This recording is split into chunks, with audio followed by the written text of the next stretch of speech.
At 62 years old, Charles Oakley remains one of the most unmistakable symbols of NBA basketball from the 1980s and 1990s.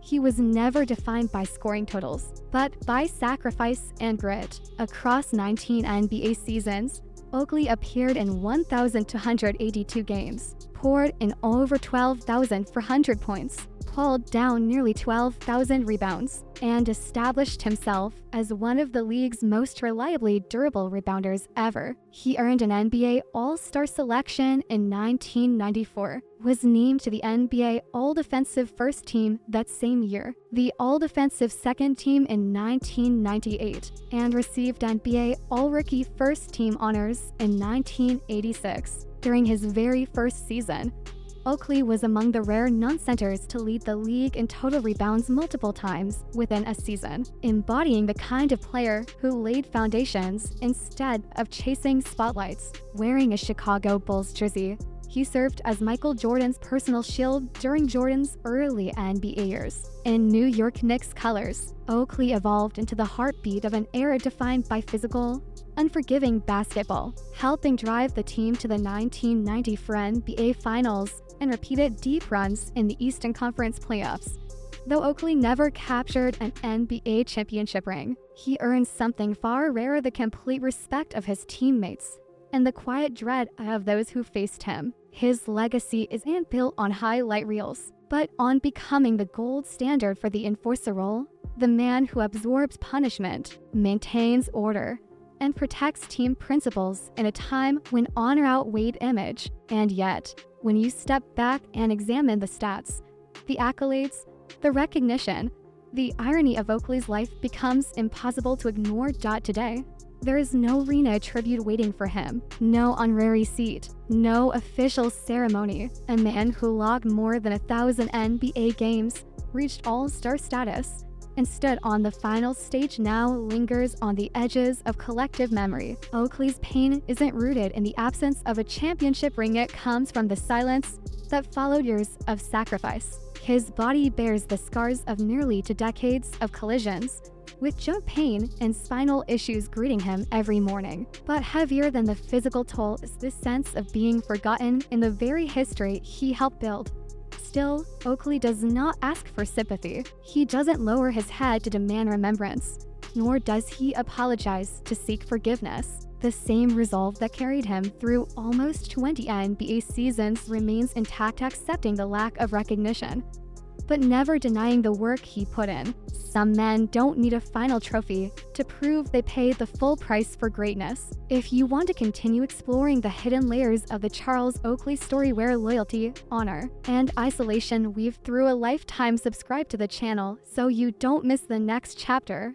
Cleveland is not a city where soft dreams easily survive, and Charles Oakley's childhood offered no padding to soften the fall. He grew up in a poor, Black working-class neighborhood where winters felt endless and unforgiving. Violence wasn't rare, it was routine. Kids learned how to avoid danger long before they understood what protection truly meant. Charles was born into a large family where money was scarce and attention even more limited. There was no space for a tired boy's complaints, and no time to ask what fears followed him home. In Cleveland during that era, feelings were a luxury few could afford. Survival demanded toughness, and Charles Oakley learned that lesson early. His youth wasn't shaped by carefree park days, but by streets filled with police sirens, where a single sign of weakness could invite a challenge.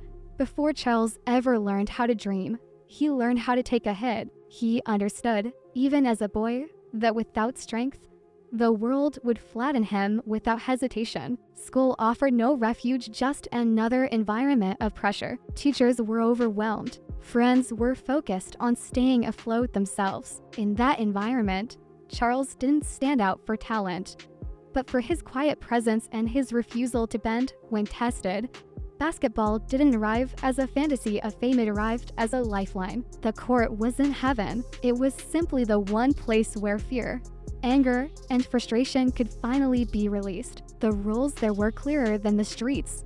The strong survive, the weak are removed. Charles was never the most glamorous scorer, But he was always the one who stood his ground. Every collision spoke for him, a silent statement of defiance. I'm still standing. No one ever taught him to dream about the NBA. No one told him that basketball could carry him anywhere beyond those streets. He only knew that when he stepped onto the court, he was no longer the invisible kid. That absence of affection didn't shatter Charles. It trained him to live without being chosen, without being called on. Cleveland showed him that waiting for recognition meant going hungry, and waiting for kindness meant freezing in place. So Charles wrapped himself in a hard shell, not to impress anyone, but to protect himself from more pain.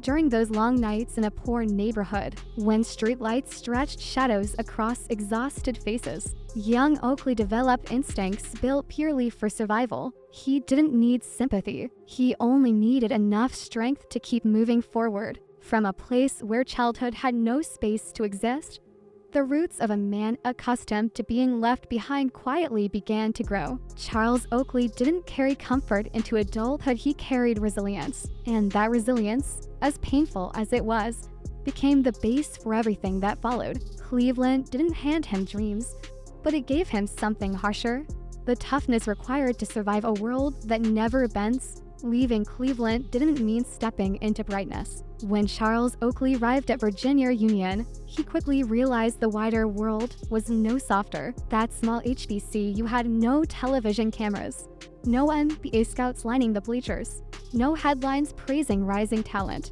Virginia Union existed almost unnoticed on the map of American college basketball, and Oakley, regardless of how dominant he was, remained just another name drifting in that quiet. On the court, he controlled games with strength, stamina, and relentless physical play. Away from it, hardly anyone knew who he was. Rebound totals rose, victories stacked up, but none of it came with promises about tomorrow. There was no spotlight, no roar from crowds, no feeling that he was inching closer to a dream. At Virginia Union, Oakley did everything possible to prove his worth, protecting the paint, absorbing punishment, covering teammates, logging the toughest minutes without complaint. He became the backbone of the team, but the harsh reality remained. Even the backbone of an unknown team is still unseen. Players from major programs were discussed, analyzed, celebrated. Oakley was not. From that, he absorbed the quiet but heavy truth: excellence alone is never enough to be noticed. Value without the right stage can disappear into silence with no one stopping to acknowledge it. That feeling wasn't unfamiliar. Cleveland had already taught him how to live without attention, and college only deep in the lesson. Each game felt like a quiet confirmation of his ability, yet every season ended with the same unspoken rejection from the outside world. There were no long write-ups, no profiles, no murmurs that this kid might become something bigger. Oakley began to see that if he waited to be recognized, he would remain stuck forever. So he stopped waiting. He played not to be admired, but to endure. In that environment, Oakley formed a philosophy that was harsh but honest. Value does not promise recognition. You can do everything right, give everything you have, and still be overlooked. That understanding didn't make him angry, it made him emotionally distant from expectations. He stopped imagining bright lights or dramatic moments of being called up. Instead, he narrowed his focus to the only things within his control: discipline and toughness. His college years passed quietly, but with immense weight. There were no nights of celebration, no long interviews to remember. What he left with was a body hardened by labor and a mindset sealed shut. He became accustomed to doing the hardest work without gratitude, accustomed to standing in darkness so others could shine. And from that place, a dangerous instinct formed. Even if no one needs me, I still must hold my ground. Virginia Union didn't give Oakley fame, but it forged his ability to endure being unseen. While others chased validation from the outside, Oakley learned how to exist without it. That kind of strength carries power, but also pain, because the more familiar you become with not being named, the easier it becomes to accept being forgotten. Oakley never realized that this pattern would trail him throughout his entire life, from college into the NBA, from his peak years to the moment he stepped away from the game. At Virginia Union, he proved he was strong enough to hold his ground, but he also absorbed a harsh lesson about how the world works. Some men lay the groundwork for everything, yet never climbed the stage of glory. And very early on, Charles Oakley understood that he might be one of those men. Leaving the quiet of Virginia Union for the NBA wasn't an ascent into fame, it was a direct plunge into the unforgiving machinery of professional basketball, where Oakley quickly learned that talent was no longer the main narrative. The day his name was announced at the draft should have marked a turning point in his life. Instead, for Oakley, the happiness lasted only a moment, because almost immediately he was traded. No explanation, no vision for the future, just a cold, transactional move. The message couldn't have been clearer. You're not part of the long-term plan. You're an asset to be moved.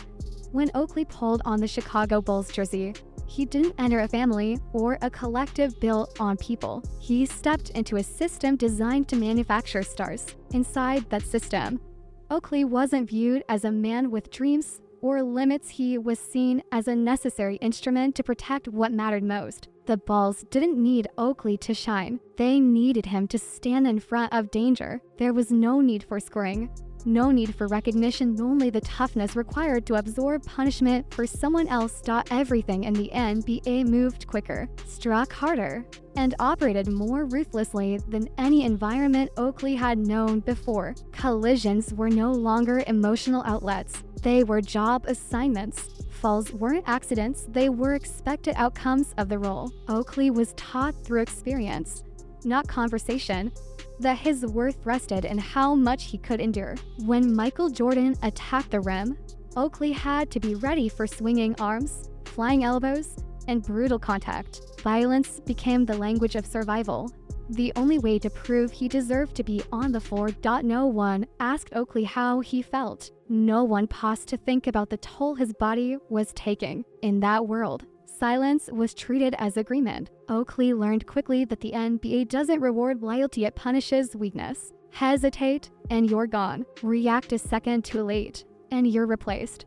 So he chose the only option that kept him relevant: become indispensable in the role no one else wanted. Night after night, he threw himself into collisions others avoided. Every time he rose after hitting the floor, he sent an unspoken signal that he was still useful. But that usefulness carried a cost. It trapped him inside the identity of the enforcer, remembered only when protection was required and forgotten the moment he no longer fit future plans. There was no romance in Oakley's early NBA years. The locker room didn't revolve around dreams. It revolved around assignments. The court wasn't a stage, it was a battlefield where every minute played could shave time off a career.